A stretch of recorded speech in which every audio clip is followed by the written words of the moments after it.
Hi, everybody. My name is Jimmy Carroll. I'm the Vice President of Operations at Tech B2B Marketing, and welcome to this special episode of the Manufacturing Matters podcast, where we're recording at the Schneider Electric Innovation Summit 2025. I've got the pleasure of being joined by my friend and colleague Winn Hardin and Jay Timmons, who is the President and CEO of the National Association of Manufacturers.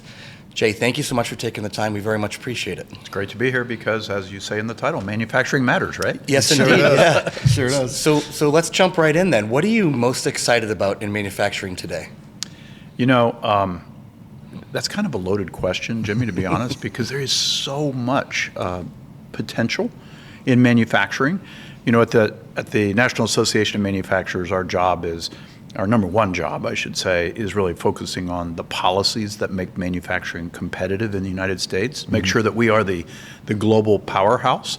And then as a result of that, I get to go on factory floors and see all kinds of new innovations and new ways of doing things, new products, right, that we hadn't even thought about even a few years ago. One of those, of course, and it's not really a product, it's a tool, is artificial intelligence and how AI is being infused into the operations and the decision making of manufacturers to really enhance our ability to be more productive, Right. and produce more for the whole world. Well, you jumped right into AI, and I love it, because usually I have to bring it toward the end and say, you know, it's inevitable that I'm going to ask about this, but how are technologies like AI changing the manufacturing floors today for the better? So I find interesting, and I think one of the reasons that you probably have to tease that question out of a lot of people, there are tons of experts on AI out there, but in reality, you know, look, I'm old enough to remember the advent of the internet, and I can remember, I can remember all of the prognosticators talking about what that meant. I can actually remember when the PC, you know, kind of emerged, and all the prognosticators on what that meant. We didn't necessarily get it all right. I think we were excited about the potential. Yeah. And there were also those folks who were the doomsday folks Every time, who were whether saying, it was the Luddites sure. with the first Yeah. automated loom, there was Industrial right. Revolution Yeah. undoing agriculture. There was, you know, That horseless carriage thing, man, that's it was off, right? It was very disruptive. It was very disruptive, and it was disruptive, Yeah. right? And so AI will be disruptive. I think that's the one thing that we know. And our job, I would say our job, not only as manufacturers but also policymakers, is to make sure that disruption is good for society. It's good for our country. It's good for promoting our values. And, you know, technology is agnostic when it comes to systems of government or values or ethics.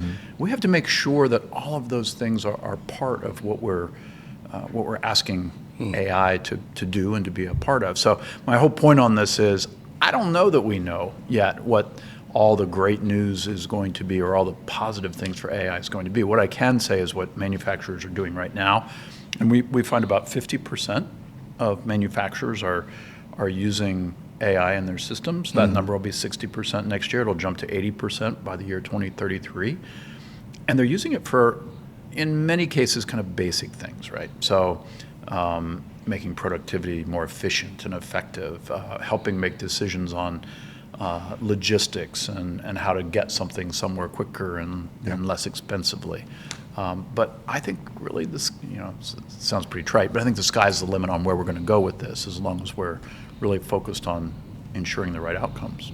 Yeah, for sure. And yesterday I saw a session and a number of really intelligent folks up there speaking about AI, and they're basically saying, one guy actually said, AI will change everything about humanity, but we're sort of at the beginning. Yeah. And so we're just dipping our toes in a lot of ways, even though AI... But so did the internet, right? Right. I mean, you go back to that. Right? Yeah. And so did that horseless carriage, Yeah. or the loom. and in every case, case. we came out the other side better, you know. So Right. And anyway, I'm sorry, but just, I don't mean to, but I always get my high horse a little bit here. People are, you know, we had the exact same discussion the last 20 years when it came to robotics, which I would love to hear about your position on that. Yeah. But the truth is, I'm not aware of any true peer-reviewed study that has ever said a company that didn't adopt automation, didn't become more profitable, didn't hire more people as a result. Right. Right. It's not. There is shuffling, and there will be shuffling, just as there has been on every major technological event in human history. But let's not make the well, when that supposition. shuffling occurs, is when the policymakers have to step in, 100%, and they have to say, okay, well, how do we take care of? I don't want to say displaced because that sounds really negative. The part of the segment of the population that will see these changes to their lives, right? So, are we going to train them and upskill them? That's a job I believe that manufacturers have. That's a responsibility that we own and we have to execute appropriately. But policymakers will also be looking at, well, how do we ensure that we can best take advantage of this new technology? And that's going to largely, I think, depend on education, whether that is primary and secondary. I have 2 high schoolers. I don't have to think about that. So I have a freshman and a sophomore, and then I have a 4th grader. Yeah. And I just think about... You're a brave man. Especially, especially for that 4th grader. What will he see in his lifetime? I think back when I was a 4th grader, oh my gosh, I mean, I was raised on a farm. I knew cows and fields, and that was about it. And we didn't even have the advent of technology when I was a kid. So now that we have it, how are we going to align ourselves? How are we going to align our education system to take advantage of what I think can be a really positive thing for humanity? But I don't think, going back to that first conversation, the first part of this conversation, I don't think we actually know what that means, right? What are those skills that we're going to need? So we just have to keep focused on it. 100%. And I honestly, I mean, as I look around, I'm 57 years old. Age brings a little bit of experience and a little bit of perspective and things. And, just 10, 15 years ago, 20 years ago, there was a lot of concern when automation was coming in, mainly robotics and automated machinery. And, okay, so how do we who's responsible for the retraining and the reskilling of these folks, right? But now we see, especially in manufacturing, and I would love to get your comment on this, but the more companies that they adopt technology, it's better for their corporate culture. It's better for their employees. It goes back to the dull, dirty jobs that folks don't want to do. But it's really helping, I hope, especially with the NAM's assistance, to, when you combine it with education, to be able to reach a much larger audience and say, listen, there's technology, there's cool stuff going on in manufacturing, right? So you then look at that and the fact that the newest generations are living on devices that are, they're very familiar with that digital interface. So I take all of this in total and I say, I think the opportunities are actually really, really exciting. I mean, that there may not be I wonder how much reskilling and retraining there really needs to be as we go into voice queries, AI-assisted manufacturing solutions. Maybe we have exactly what we need, It could well be. I've got you beat, by the way. I'm 63. And when I first went to college, I went to take I don't even know what it was called. I think it was code. It would be the equivalent of coding today, I suppose. I don't know what the name of it was. But it was punch cards. Programming. Oh, yeah. Oh, it was programming. Yeah. And it was punch cards. Yeah. Have you ever seen a punch card? I knew you had. Only in the library. Yeah, right. In the Smithsonian. But look, it was the way that we spoke to computers and technology and asked them to do things. That went away just a few years later, and a lot of new technology came out. I had a K-Pro, I believe it was called, PC, with the great big huge floppy disks. I learned on TRS-80, so I know we're totally dating ourselves. Don't stay with us, audience. No, but, all right, we'll but come here's back. the thing. But the audience, needs to see that. To your point, we kind of trained ourselves along the way. We right? did. I mean, I think I'm fairly tech savvy. I'm not an expert, but I can certainly. Your 4th grade son would disagree, of course, but My 4th grade son could totally lap me on this stuff. Mine too. And my 2 daughters would definitely lap me and tell me how many things I get wrong on a regular That's basis. good. We need feedback. We do. We get it, and I get a lot.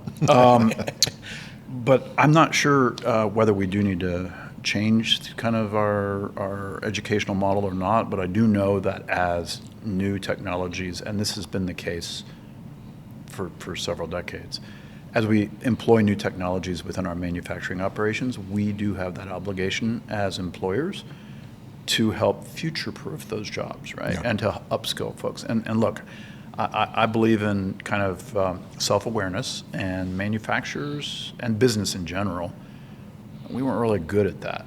True. We just kind of said, well, you don't have the skill, see you later. Yeah. But you know what emerged a good 10 to 12 years ago, which I think has been fantastic, is the emergence of the understanding of the importance of culture within an organization. Yeah. And your team is your family. Your team are the greatest assets that any organization, and certainly manufacturing operation, has. So I think we've gotten smarter about that, and we understand that we have a responsibility to make sure that our team has the skills that they need. Yeah. Corporations growing a conscience. That's always a good thing. It is. We will circle back to AI and policy framework questions, but I want to ask, just from a high level, like a couple of sessions yesterday we had, they talked about the American resurgence in manufacturing and also reshoring, which kind of goes hand in hand. That was my panel.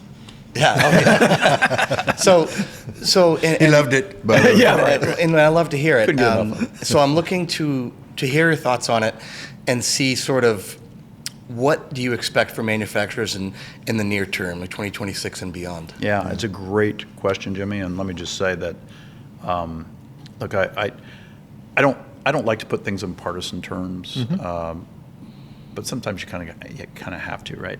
I like to look at where manufacturing has come kind of on a continuum. And I came to Washington, D.C. because I wanted to be a part of the Reagan Revolution. I was really a child of Reagan, really.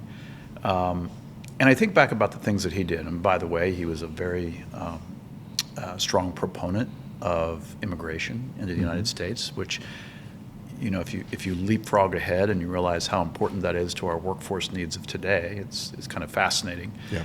But he set the stage for international engagement and really ramping up international trade. He was a fan of globalization. He was a fan of globalization. You're exactly right, and he saw the importance of being able to sell our products around the world, right? Because that helped us, Yes. and it helped strengthen manufacturing and the manufacturing industry in America. And why is that important? There is no successful economy in the world that does not have a strong manufacturing base. Yeah. Manufacturing, you know, every dollar that's invested in manufacturing is another $1.80 of spin-off economic activity. Every job created in manufacturing is another 4 to 5 jobs created in other sectors. So manufacturing is the base of all success and the base for improving quality of life for the citizens of whatever country that is, right? So he got that. Bush 41 understood global engagement as well, and I think of him and Clinton and Bush 43 and Obama. They all kept focusing on how do we expand trade opportunities around the world. Yep. And then Trump 1 came in, and he really understood the importance of competitive economic policy. Bush did a little bit of that, but Obama tried to, but didn't succeed. But President Trump in his first administration understood the importance of a competitive tax system that other countries were trying to clean our clocks with. Well, and did, you know, Ireland, and, you know, there was Ireland was a great example, right? Yeah. They smartly lowered their corporate tax rate to attract investment into their country. He also focused on regulatory modernization, and then in the Biden administration, we were very happy with the CHIPS and Science Act. That was a very big focus on something that was very important Absolutely. to our future, and AI, And a right? major Achilles heel. I mean, based It on, was, sure. on the U.S. manufacturing base. for At the time, semiconductors. no Yeah. question. The infrastructure bill that he had, and then the policy provisions of the IRA bill. We didn't like the pay-fors, but policy provisions were pretty sound. Trump 2 comes back in. We were able to get those tax reforms made permanent, and those tax reforms are really going to help us with investment. Regulatory modernization continues. We have a little issue maybe on some of the trade focus, which we can talk about.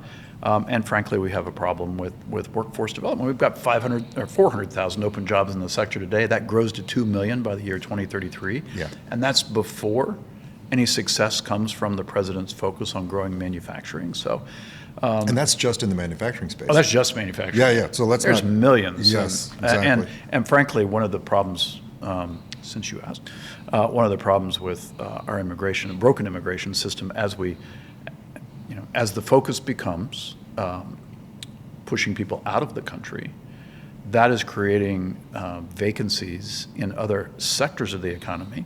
It's not in our sector, but we're competing for that same labor. So now you've created a lot of demand for labor and much bigger shortage. Makes it tighter across the board.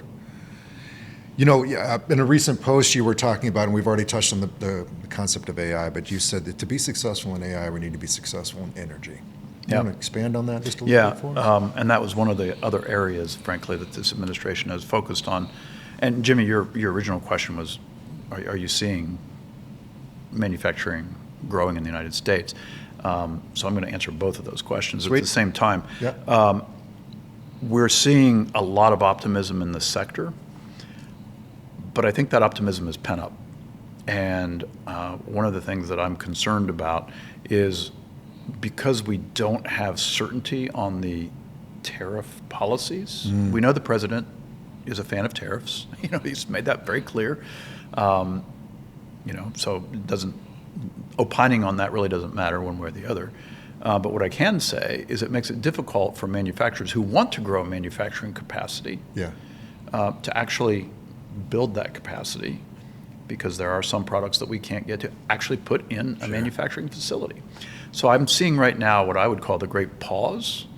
Lots of capital sitting on the sidelines just waiting to be invested. And a lot of that is waiting to see where we're going to come out on the tariff side. So costs always matter when you're talking about investment and job creation and wage growth.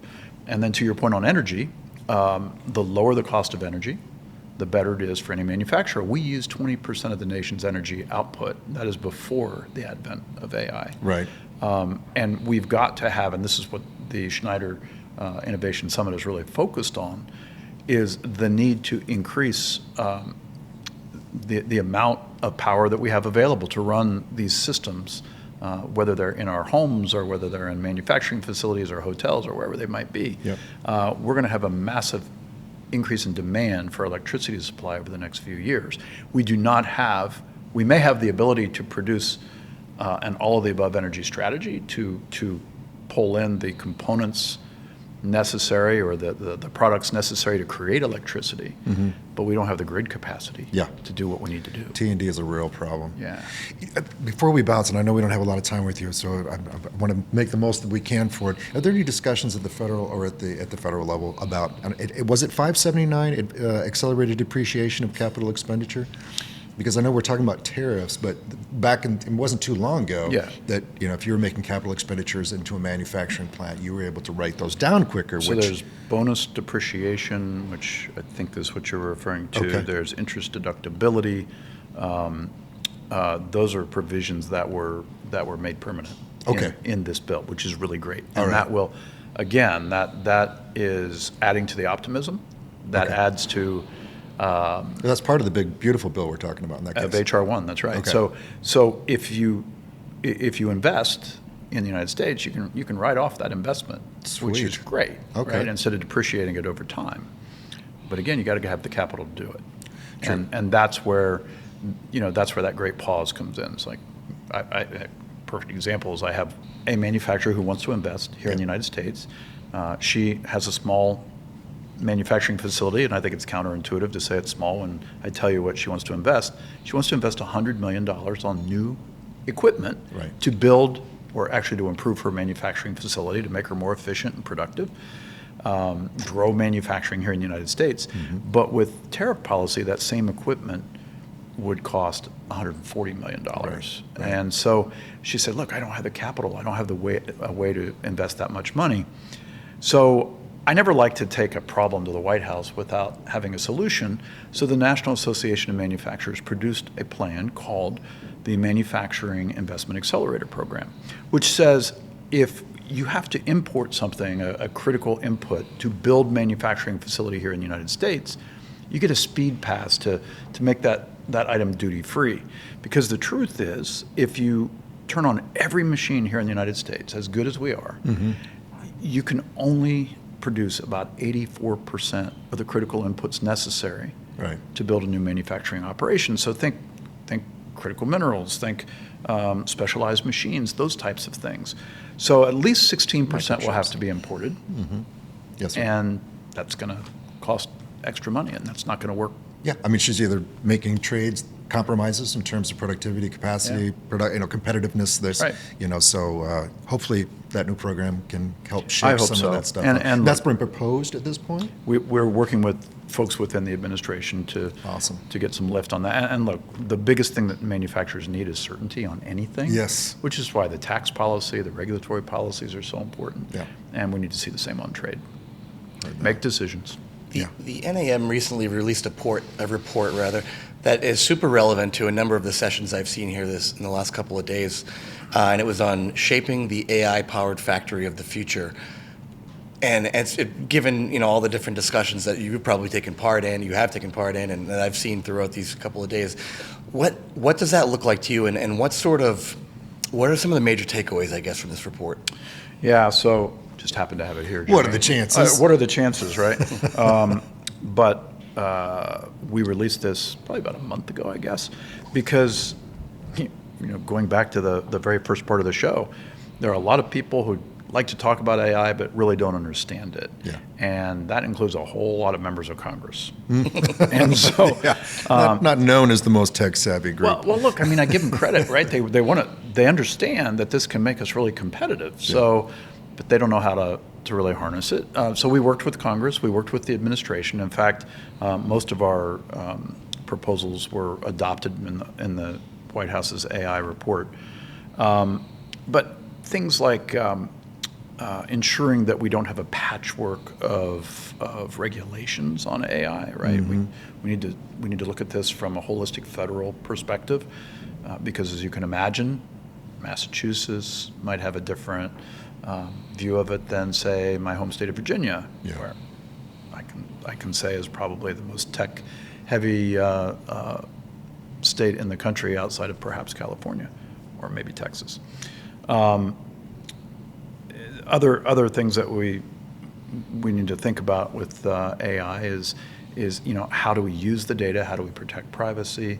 How do we ensure that there's some sort of a governance structure within an operation of how AI is utilized?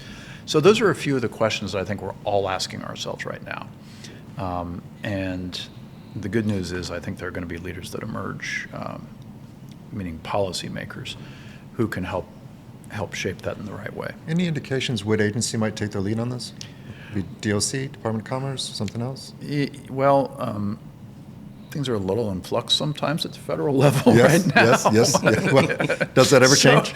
So my assumption would be it would be DOC, yeah. But right now there is not a focus within the White House itself. But I think each agency clearly has a role in this, right? So True. each state would have an international Still be nice if they had a perspective. unified response, though. Hopefully they talk together and play nice. And that's where I think the White House advisors are, whatever you want to call it, Yep. becomes so important, right? Absolutely. Because they can bring all that together. Why they call it the executive branch. That's right.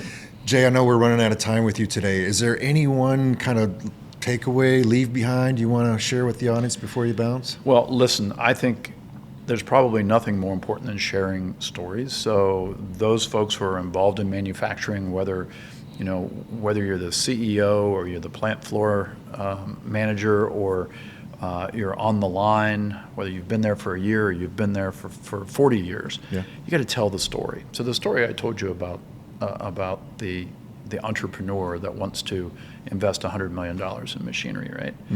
Those are the things that are so important for us to hear at the NAM so that we can be the advocates for the industry. Absolutely. I'm not one who likes to talk about theory, as you could probably tell by my answer on how's it going with AI, basically, right? I don't think we know. I like to provide actual empirical data and real life experiences when I'm talking to the White House or when I'm talking to members of Congress, the United States Senate, and manufacturers are pretty humble. I don't think they understand how powerful their stories are. And that's what we do. We compile those stories, we take them to to other powerful people in government Yeah. to try to make sure we get the right outcomes. And folks can be involved in that by going to our website at nam.org. Obviously, every person listening to this who's in manufacturing is already a member of the NAM, but if they're not, for some strange reason, they can learn how to join there as well. Fantastic. And I know there's a wealth of resources and information on, and it's nam.org? nam.org. Yeah, beauty. Yeah, and on that note, like you can check out that most recent report and other news and updates they have on there, and follow along on LinkedIn, which I'd encourage everyone to do. Jay, with that, again, thank you so much. We really appreciate your time. It's been a pleasure, and thank you everybody for tuning in. Thanks for having me. Our pleasure.